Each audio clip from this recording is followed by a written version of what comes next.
আসসালামু আলাইকুম। আমরা আসছি ওই আপুর বাসায়, যে আপুর বাসায় আমরা আগে একবার আসছিলাম। তো আপু হচ্ছে তার 4টা ছেলে মেয়ে নিয়ে খুবই কষ্টে জীবনযাপন করতেছে। তারপরেও মানে সে খুব অনেস্টভাবে আছে। মানে এক কথায় এভাবে খুব কম মানুষই থাকে বাচ্চাদের আগলে রেখে।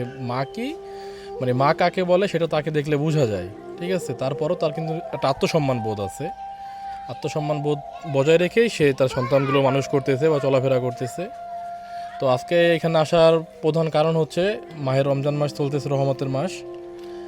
আমরা আসছি তার জন্য কিছু ইফতার সামগ্রী নিয়ে, যেটা একটা মানুষ রোজা রাখার পরে প্রত্যেকটা মানুষের ইচ্ছা করে ভালো কিছু খাওয়ার জন্য, কিন্তু অনেকে সামর্থ্য আছে, অনেকে সামর্থ্য নেই। অনেকে নিজের টাকায় কিনা খাইতে পারে, অনেকে হয়তো খাইতে পারে না, কিন্তু ইচ্ছাটা তো সবারই করে। তো সেই ইচ্ছার কারণেই আমরা এখানে আসছি। তো আমরা এখানে সামান্য কিছু নিয়ে আসছি আমাদের পক্ষ থেকে যতটুকু দরকার।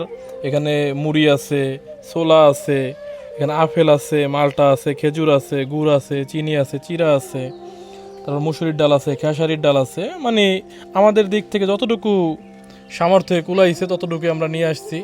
কারণ এখানে আপুর মতো এই শহরে আরও হাজারো মানুষ আছে, সবাইকে আমাদের দেখতে হবে। যতটুকু মানে পারি সবাইকে দিতে হবে। সবাই রোজা রাখে। তো বেশি কথা বলবো না। যেহেতু রমজান মাস, সবাই মানে মানুষকে সাহায্য করবেন, সবাই অনেক কিছু দিবেন মানুষকে। তো যদি কারো মনে হয় যে আপুকে কিছু দেওয়া উচিত বা দিতে চান, আমাদের নাম্বার দেওয়া থাকবে। আপনারা চাইলে আমাদের সাথে যোগাযোগ করেও দিতে পারেন, অথবা যদি শরীয়তপুরের মধ্যে হন তাহলে আমাদের সাথে আপুর বাসায় এসে দেখে দিয়ে যেতে পারেন। আমরা আপনাদেরকে নিয়ে আসবো আপুর বাসায়। এটা ঠিকানা হচ্ছে মনোরা বাজার থেকে ঘোষেরহাট যাওয়ার রোডে একটু সামনেই। রুদ্রকর রুদ্রকর রুদ্রকর সর্দার বাড়ি, রুদ্রকর 1 নং ওয়ার্ড, রুদ্রকর। এটা হচ্ছে আপনার মনোরা থেকে একটু সামনে, রুদ্রকর সর্দার বাড়ি 1 নং ওয়ার্ড। হাজবেন্ড ভাইয়ের নাম আজিজুল সর্দার, আর হাজবেন্ডের নাম হচ্ছে আজিজুল সর্দার। যদি কেউ চেনেন তাহলে অবশ্যই আসতে পারেন, আর যদি মনে করেন যে চিনবেন না বা আসতে সমস্যা হবে তাহলে আমাদের সাথে যোগাযোগ করে আমাদেরকেও নিয়ে আসতে পারেন।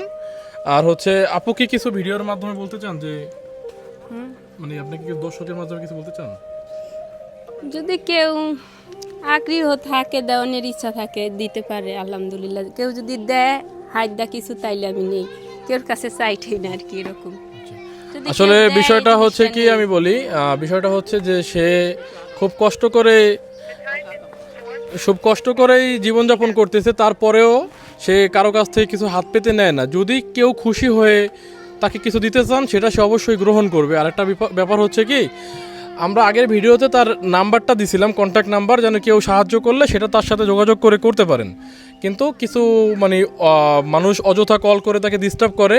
আসলে তার সন্তানরা বড়, তার ফোন আসলে তার সন্তানরা সেটা দেখতে পায়, আর তারা খুবই মানে কষ্ট পায় তাতে। আর কেউ তারে অযথা ডিস্টার্ব করবেন না। যদি সাহায্য করতে হয় বা যদি ভালো মন মানসিকতা থাকে তাহলে আমাদের সাথে যোগাযোগ করবেন। আমরা আপনাদেরকে তার কাছে নিয়ে আসবো, যতটুকু পারেন সাহায্য করবেন। আর কিছু বলবো না, সবাই ভালো থাকবেন। আর আমাদের ভিডিওটা সবাই শেয়ার করবেন, যেন এই ভিডিওটা মানে সবার কাছে পৌঁছে যায়, সবাই যেন দেখতে পারে। আর সবাই যেন সবার দিক থেকে যতটুকু সম্ভব সাহায্য করতে পারে। তাতে হয়তো আমাদের 50 টাকা 100 টাকায় তার আগামী দিনটা খুব ভালো চলবে। তার একটা মেয়ে আছে, ওর যেন ভবিষ্যৎটা সুন্দর হয়, পড়াশোনা করতে পারে। ওর একটা ভাই মাদ্রাসায় পড়ে, ঠিক আছে। অন্তত সামনে ঈদের মাস, বছরে একটা দিন যেন ওরা সুন্দর জামা কাপড় পরতে পারে। ওরা বাচ্চা মানুষ, ওরা তো বোঝে না যে আসলে আমার বাবা নেই। দেখবে আশেপাশে সবাই নতুন জামা কাপড় পরতেছে, ওদেরও তো পড়তে ইচ্ছা করবে। তো সবাই সবার দিক থেকে সাহায্য করবেন, যেন তাদের ঈদটা আমাদের ঈদের মতো সুন্দর হয়। সবাই ভালো থাকবেন। আসসালামু আলাইকুম।